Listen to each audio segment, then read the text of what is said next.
네, 이 시간을 통하여 우리 주님의 은혜가 여러분 가운데 충만하게 임하길 간절히 소망합니다. 아멘.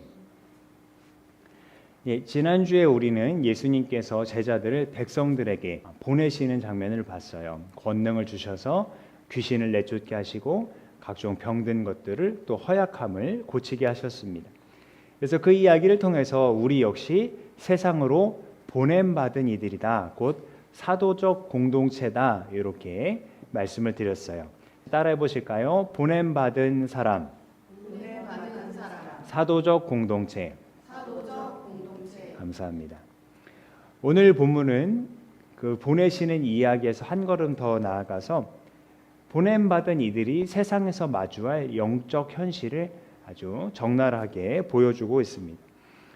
우리가 읽진 않았습니다만 오늘 본문 앞에 보면 예수님께서 제자들을 보내시면서 너희가 돈주머니도 가져가지 말고 배낭도 가져가지 말고 그냥 신고 있는 신발 지팡이 하나 들고 가라 말씀하십니다. 그리고 오직 하나님께서 공급해 주시는 것을 의지해라 말씀해 주세요. 또 어느 집에 들어가거든 평화를 빌어주는데 만약에 그 집이 평화를 받아들이면 그 집에 머물면서 복음을 가르치고 문제를 해결해 줘라 말씀하십니다. 그러나 모든 사람이 제자들을 환영하는 건 아니었어요. 평화의 인사를 거부하는 집과 마을들이 있었거든요. 예수님은 제자들에게 만약 너희를 거부하는 사람들이 있다면 그 마을 어귀에서 너희 발에 묻은 먼지를 털어버리고 떠나라 말씀하십니다. 발에 묻은 먼지를 턴다는 것은 유대인들이 이방 땅에 갔다가 들어올 때 부정한 것은 털어버리겠다 하는 관습의 일종이었어요.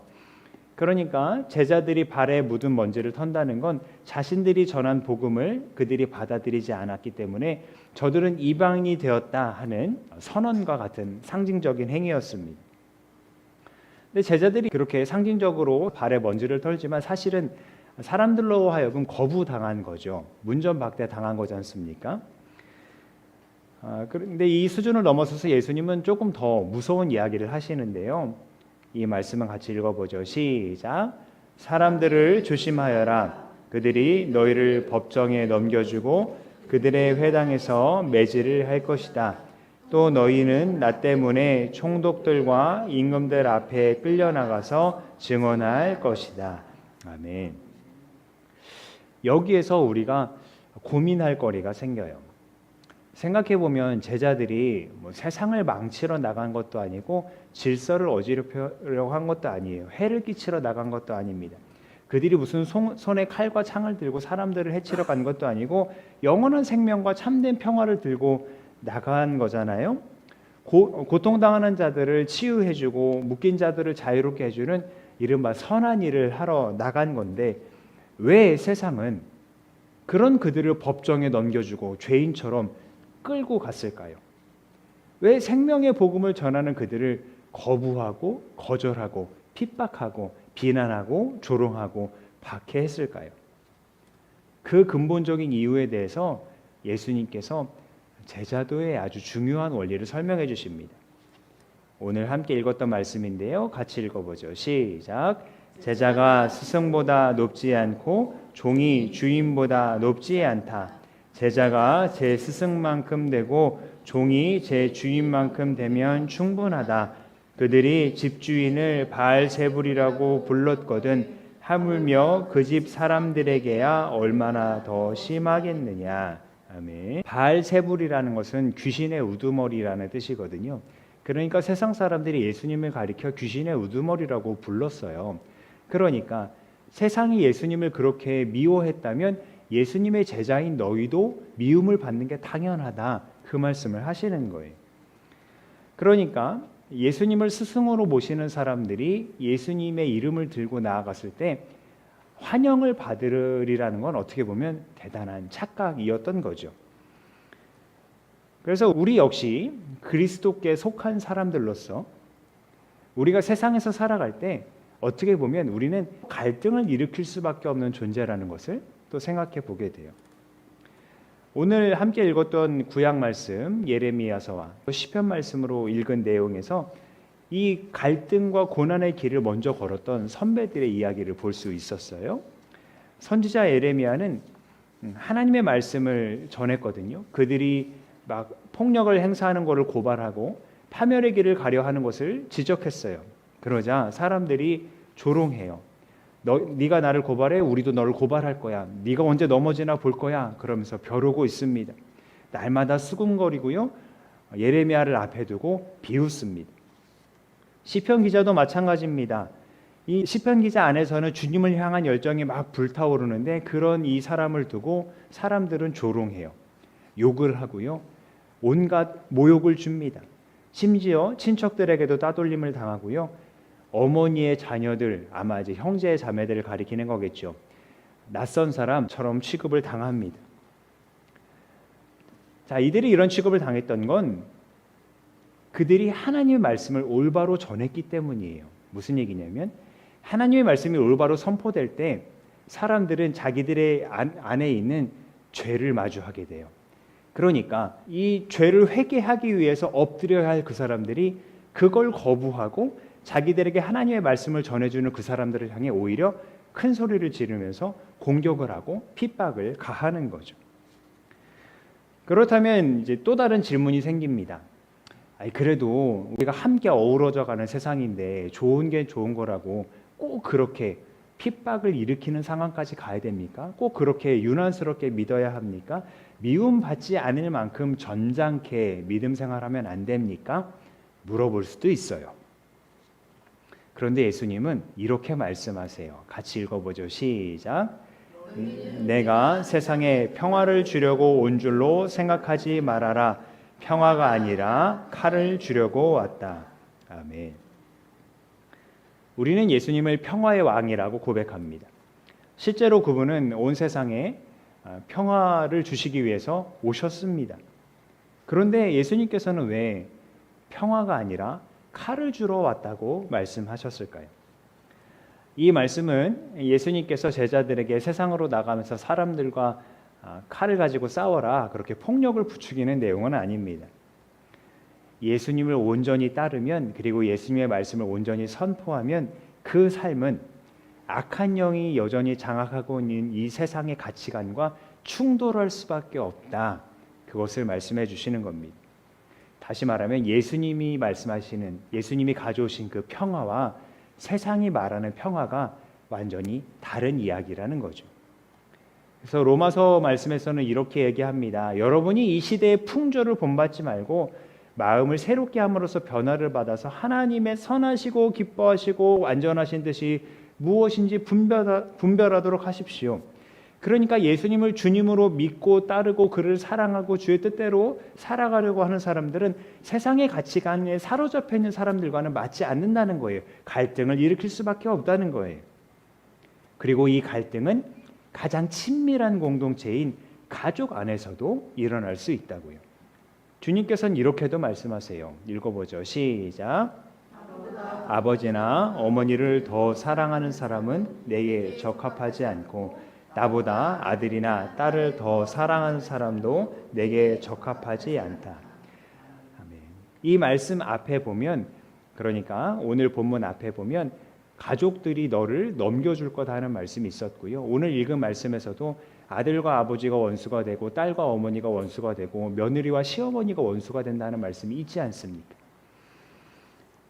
우리가 방금 이 읽은 말씀이 그러면 예수님을 위해서 예수님을 믿지 않는 가족을 버려라 이렇게 이해해서는 안 됩니다. 누굴 버려라 하는 말씀이 아니라 우선순위에 대한 이야기입니다. 그 어떤 소중한 인간관계나 세상의 기대들이 예수님보다 앞서는 것을 조심하라는 그런 말씀이에요. 또 주님을 우선순위에 둔다고 해서 내 일상을 다 버리고 종교 안에 매몰되라는 말씀도 또한 아닙니다. 오히려 삶의 한복판에서 그리스도인답게 살아가면서 그러나 우리의 신앙을 세상의 가치관과 타협하지 않도록 이 복음의 중심을 지키며 살아갈 때 그때 갈등과 압박이 오겠지만 그럼에도 믿음을 지키며 살아가라. 예수님을 우선순위에 두고 살아가라 하는 귀한 요청입니다. 자, 그러면 우리가 이 세상과 갈등을 일으키며 살아갈 때 비판도 오겠고 조롱도 오겠고 부침이 올 때 그럼에도 우리가 이 길을 걸어갈 수 있는, 이 신앙의 길을 걸어갈 수 있는 힘은 어디에서 올까요? 예레미야의 이야기를 다시 한번 보면 낙심과 두려움의 한복판에서 이렇게 고백했어요.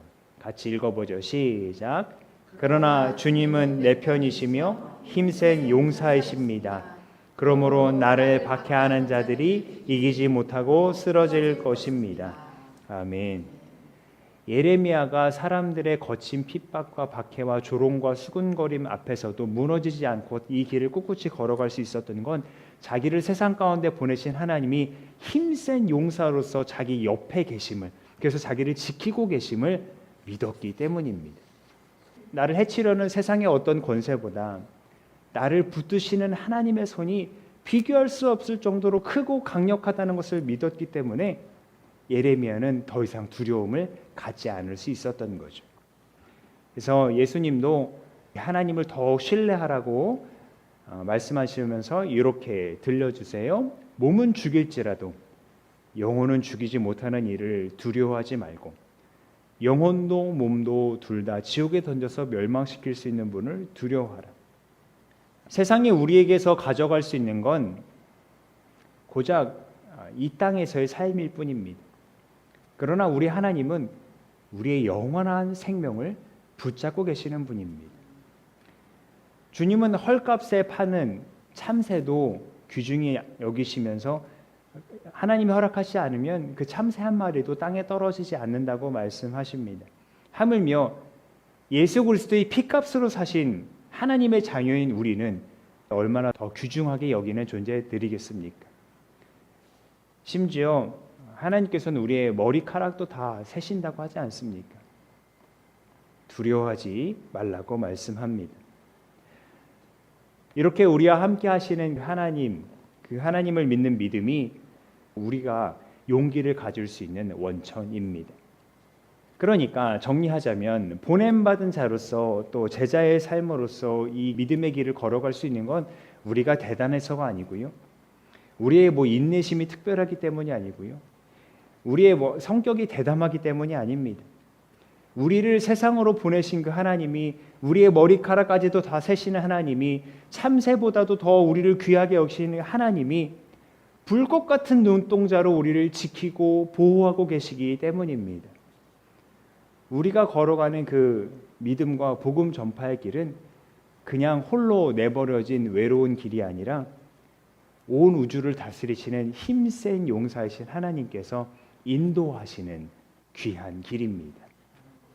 여러분, 오늘 말씀을 통해서 다시 한번 우리의 정체성을 되새겼으면 좋겠습니다. 우리는 안전한 곳에 그냥 안주하는 사람들이 아니라 거친 세상으로 다시 보냄받을 사람들입니다. 그 보냄받은 세상에서 살아가고 있는 사람들이고요.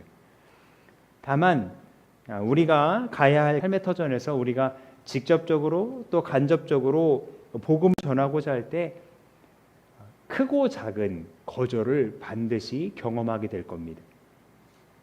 우리의 진심이 오해받을 수도 있고요. 또 유난스럽다고 비웃음을 살 수도 있습니다. 때로는 세상의 불의와 타협하지 않는다고 불이익을 당하고 소송을 당할 수도 있습니다. 우리를 그렇게 대하는 대상이 가족과 같은 매우 가까운 사람들일 수도 있고요. 그러나 그럼에도 주님은 우리에게 적당히 타협해라 말씀하지 않습니다.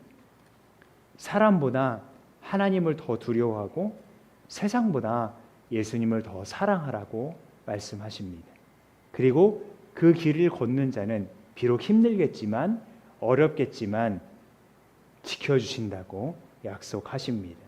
그러므로 우리 안에 역사하시는 하나님의 열심과 성령의 능력을 의지해서 오늘도 우리를 보내신 그 삶의 자리에서 보냄받은 자로서 또 제자로서 귀한 삶을 살아가는 우리 모두가 되기를 간절히 소망합니다. 아멘. 기도하겠습니다.